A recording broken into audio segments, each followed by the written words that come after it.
So, hi, this is Mark from graduatejobtips.com. I've got a very special guest here with me today. Her name is Denise Taylor. Denise has been a career strategist and chartered psychologist for the last 15 years, and she's the author of 6 books, including How to Get a Job in a Recession and You've Been Shortlisted. In addition to that, she recently founded the career coaching consultancy, Amazing People, and is considered a thought leader in her field. So Denise, thanks very much for coming on and chatting to me today. And hopefully I and also my audience can definitely find a little bit more about how to get a job in a depressed economy and what tips are out there, but perhaps a lot of people don't know about. Well, thanks for inviting me. I started really concentrating on this area back in 2008, and I got asked to be on TV and to work with a couple of unemployed graduates, and it's like a TV, although it wasn't all set up, but within a few weeks they've both got jobs. But they, like most of the people I meet, just do everything wrong. And what most people do is like, I need a job. I don't care what I do, I just need a job. So I'll apply for everything. So they go onto job site, they go here, there and the other way, and anything remotely that they can do, they apply for. Now, the only way you can apply for 20 jobs in a day, and I've known people have many more than that, is it's just the same CV goes out. There's not really much of a covering letter, and they just put them out, and they hope that one of them's going to stick. 3 months go by, they've applied for maybe 1,000 jobs, at least 500, and they haven't even got shortlisted once, and they're getting depressed, they're feeling down, they're wondering what's going wrong, and they'll often contact me, and then I see their CV and I see the cover letter, and I go like, do you want me to be gentle or do you want the truthful answer? And they go, be truthful, Denise. And it's because it's so not targeted, it's never going to match with anything. And it's such a shame because they think they've been doing the right things. And that's when I teach them that what they have to do is to know what it is that you're looking for. The clearer you are, the easier it gets. And it's not quite what people think. They think, keep it wide. But if you focus, you stand a much better chance of getting a job. Okay. Yeah, I mean, I've read some of the book, as I said to you, and that's definitely the core theme that I found resonating throughout the part of the book that I've read. But to be honest, that is true, but I've also found in my experience that advice from people is put as many irons in the fire as possible. Now, don't you think those two things clash a little bit? Putting together a targeted job hunt, but then also trying to put as many irons in the fire as possible. Well, it depends how you're defining all these different terms, doesn't it?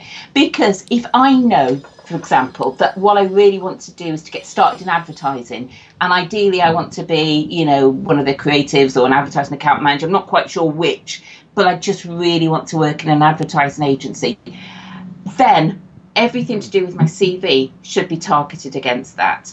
But the irons in the fire should be, okay, I apply for jobs that I see advertised. I get my LinkedIn profile, and you'll probably ask me questions about that in a bit. That's all targeted about advertising.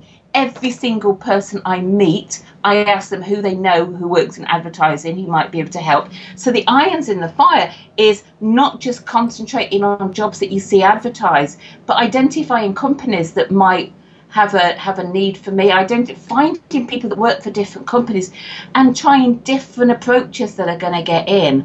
So that could, that's more likely to work. So you're not just going for the one approach, but as many different ways as possible. And that's more likely to lead on to something. And you follow up and you don't take no for an answer. And you don't want to be sort of a bit of a stalker, but what you do want to do is to when people say they'll get back to you, you're not their priority. You're your priority. So, you say, well, should I follow up in another week, and see how things are getting on? And then that's likely to encourage them to do something when you remind them for the second or the third time. Okay. So just stay in their face, as it were. And you've got to be proactive from your end, most definitely. That's certainly what I've found. Yeah. Even if they do think that you're a strong candidate, they might just forget about you because there's 100 or 1,000 other candidates that are also equally as strong. Yeah, and I heard somebody recently, he wasn't a client, but he was somebody I met, and he didn't get the job. And they said to him when he phoned up for feedback, "We thought you were interested, but you never followed up on your after the interview." And he thought that that would be seen as sort of not really playing the game. He'd done a good interview. He left the interview saying how much he liked the job, and he just sat and waited. And somebody else followed up. Right. And they only followed up with a letter, but they followed up by post. I'm not exactly sure what they posted, but they sent something in the mail as well. So you can follow up them, but certainly after an interview, you leave the interview, you know, hopefully with this amazingly good impression that you're giving. But then you've got to follow up with it with a short note at a minimum. But sometimes it's going beyond just the short note and picking out on some of the things that came out of the interview and just doing that bit more. Just thinking like, well, if I was a consultant, what would I be doing with the information that they've given me? Because you might ask as one of your questions, so what's one of the biggest problems that you've got with this job at the moment? And then, you know, you're not going to know the exact answer. You're not going to, you know, you're not in the job. Right. But, you know, you could say, well, you know, just as I was travelling back, I was just thinking about that problem that you said that you're having. And I just thought that one of the things that you might like to consider is X and Y and Z. And you've probably already thought about it. But, you know, just from my perspective, this seemed like a good way to go next. And, you know, they might read what you say and think, yeah, we knew that, we tried it and it didn't work. But it's just, you know, something that just moves you a bit further up the possible pile of being shortlisted. Right. Okay. And is there anything else that you would say, you know, in terms of mistakes that you see young job seekers making right now in a recession like we're currently in? I mean, gosh, I'm just hearing all the wind or something there. But with the recession, if you think of it, you know, you're a graduate, you want a graduate job, you don't mind what it is, but let's say that you're trying to get into banking. There are many, many, many graduates who are all going to try and get into banking. So why you? You know, it's almost like you could have a row of 30, 50, 500 graduates, and what differentiates you? They all look pretty much the same. They've all got similar CVs. They all say similar sorts of things. They're all, you know, have all had interview coaching and are performing well. So what's going to differentiate you? So you have to think for the job that you're going for, why should they choose me? You know, if when I was doing this with some MSc students the other week, you know, and I was saying, like, you know, there's 70 of you in the room. Why would they choose you, not the 69 others in the room? What is there about that makes you stand out? And it might be something to do with, you know, some bit of experience that you had way back when you were 17 or 18 that just shows that you're somebody with a huge amount of get up and go and initiative. Or it may be because of, you know, something that you produce. You set up your own business whilst doing your second year at uni. But there has to be something that makes you different, and you have to know that. So, you know, it's harder now because the standard's risen for everybody. So you've got to eat all the time, try and be that bit more than the other people that you're up against. And that's what lets people down. They're just the same as everybody else. Okay. Moving on to social media, which, you know, in all my interviews, I think it comes up as a question just because it is such a pertinent means to find a job these days. And it is starting to play such a vital role within recruitment. But, you know, how much time should people be applying to networking on social media as opposed to doing traditional networking, like attending events and meeting prospective employers through friends and family? How should we go about that? Yeah, I mean, there's so much to do, isn't there? And we've only got a finite amount of time. And I think we differ. So you have to think about, you know, what works best for you. And if you're highly outgoing, then you're going to want to be going along to meetings and meeting people. And if you're a bit more shy and reserved, then networking online can be a much easier way to start doing things. But you can reach so many different people through social media. And whether it's about wanting fact-finding interviews, whether it's about, you know, getting the scoop on what's going on in a particular company, the more people that you know through LinkedIn, possibly Facebook as well, but definitely through LinkedIn, the easier it is that you're going to meet the right person to help you. So if you want to get, if I use the advertising example again, who is it that you know who works in advertising and who knows somebody who does? And you can do some pretty good searches using LinkedIn, and then you can send a personalized email, a personalized message through the LinkedIn system. You can ask people to recommend you and to refer you on to other people, and that can be so good. So you can use it for doing your research, but you can also find jobs that way. And I do wonder about online job search sites and just how they're going to go, because recruiters, it's far cheaper for them to find and easier for them to find people on LinkedIn than to put it on one of the major job search sites. Yeah, absolutely. It's both ways as well. So you, as the candidate or potential employee, you can do all sorts of things, but they're doing things as well. But what lets people down, and when I was with these students the other day, and it's like, well, how many of you have got a photo up?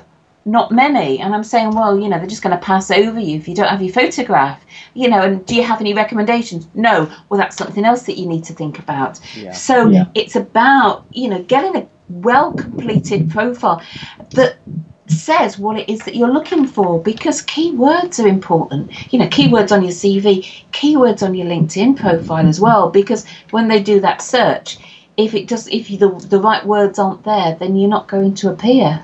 Absolutely. Yeah, no, I've heard this time and time again, actually, in terms of, not just, putting up your educational experience and your work experience, but also optimizing your LinkedIn profile so it's keyword rich, and the keywords are relevant to what your experience and educational background is.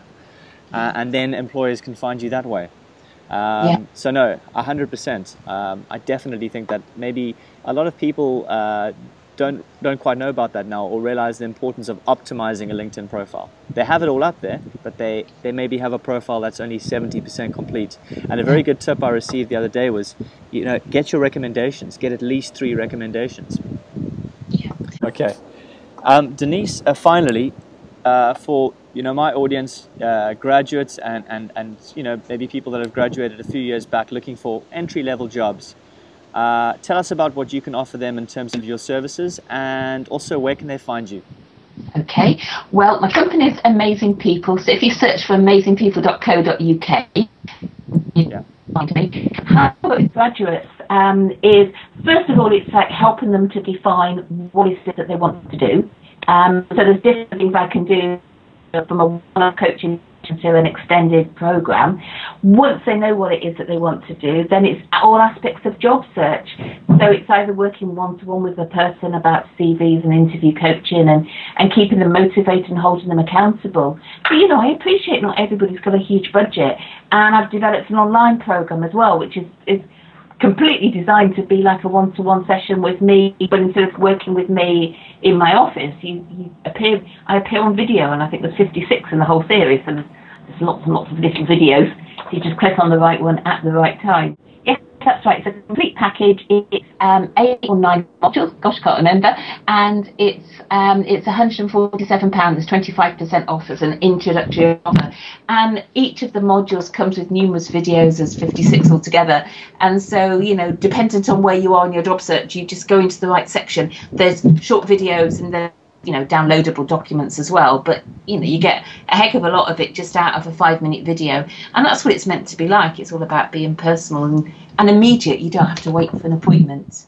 Fantastic. And also, before I say goodbye, you also have a webinar series coming up in July, is that right? That's right. The date's not been fixed, but if they get in touch via the website, then either of the websites, then I'll let them know. And it's an introduction to my job search program. So of course it's me explaining what the job search program's all about, but there's going to be lots of useful hints and tips. It's not just about me sort of selling something. So it's going to be at some point in July. I think it's going to be the last Tuesday in July. I just don't have my calendar to hand at the moment. Okay. And how many places are available on that? Is it?